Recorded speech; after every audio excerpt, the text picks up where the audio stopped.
Update হলো port থেকে just বাইরেতেছে। Basically ট্যাগবোর্ডগুলি বড় জাহাজ টেনে এভাবে টানে আর কি, টাইনা নিয়ে যায়, পথ দেখায় নিয়ে যায় যতক্ষণ না ওই পোর্ট। আর ওই হচ্ছে আরেকটা জাহাজ। হ্যাঁ, এটা সিঙ্গাপুরের সিমেন্ট। ও পিনা সিমেন্ট। নিজে নিজে বাস এটার কাজ শেষ, এই ট্যাগবোটের কাজ শেষ। কতক্ষণ আমরা এখানে আছি, ওই এখান থেকে একদম ক্লিয়ার লাগতেছে।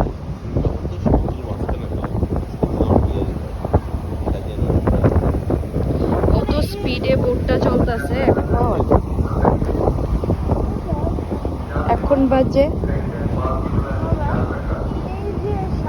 7:30।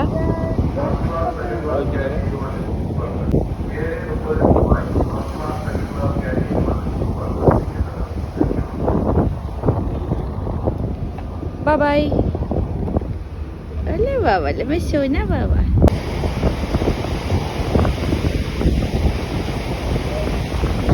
মেঘের আড়ালে চাঁদ দেখা যেতেছে,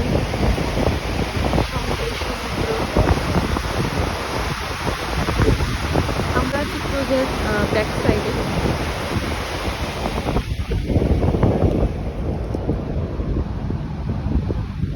সানসেটটা দেখতে পারছি না, এটা একটা আফসোস, কারণ সানসেটের সময় আমরা সবাই শুয়ে আছিলাম।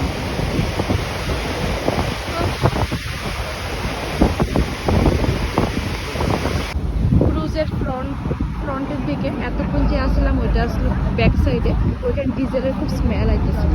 এবার ফ্রন্টের দিকে আইছিলাম, অ্যাকচুয়ালি ব্যাক সাইডটা ওইসে আমরার যে রুমের একদম সঙ্গেই, তাহলে যাইতে সুবিধা হয়। তো আমরা একটু হাইটটা ফ্রন্টের দিকে আইছি, দিকে ক্যাপ্টেনরা থাকে সবাই চালায়।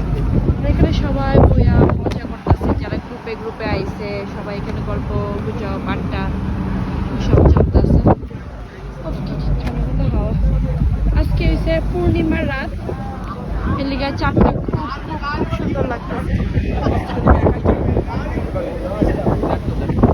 পূর্ণিমার রাতে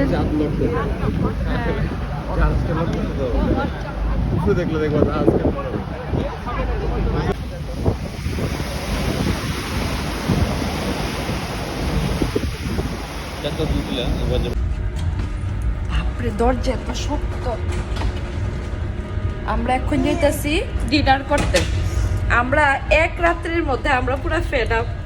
আমরা ভাবতেছি একটু আলু সিদ্ধ পাইতাম, যদি ডাল পাইতাম, মানে প্লেন মুসুরের ডাল, লঙ্কা পেঁয়াজ, বাস। আচ্ছা ডাল বাদ দে, শুধু আলু সিদ্ধ ভাত হইলো মানে তৃপ্তি করে খাইতে পারতাম। আর ভালো লাগতেছে। এই কারি পাতার খালি স্মেল স্মেল স্মেল, নারিকেলের একটা স্মেল। একবার ঠিক আছে, সারাদিন সেম রান্না, জানি না এখন কি আছে, তবে কারি পাতার তো আইটেম তো থাকবোই, এটা আমি জানি।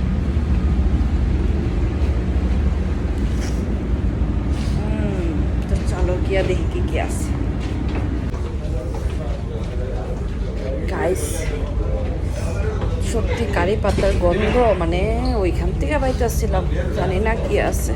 সত্যি আমি দরকার বলে কিচ্ছু খাইতাম না। এখানে দুপুরবেলা ডাল খাইছি, ডাল অ্যাকচুয়ালি সাম্বার ডাল আছে, জানি না কি কি আছে আইটেম। ভেজ পোলাও, চিকেন কারি, না ডাল খাবে না,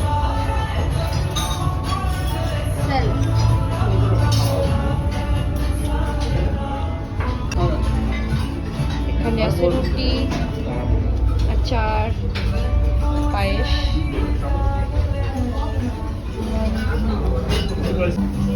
তো আমি শুধু একটা রুটি আর এটা সেমাই পায়েস কইতাছে, বাট আমার লাগছে এটা চাউমিনের পায়েস। তো যাই হোক, আমি আশা করতেছি আমার এই লাক্ষাদ্বীপের সিরিজ তোমার ভালো লাগতেছে। তো আরও অনেক ভিডিও আইব।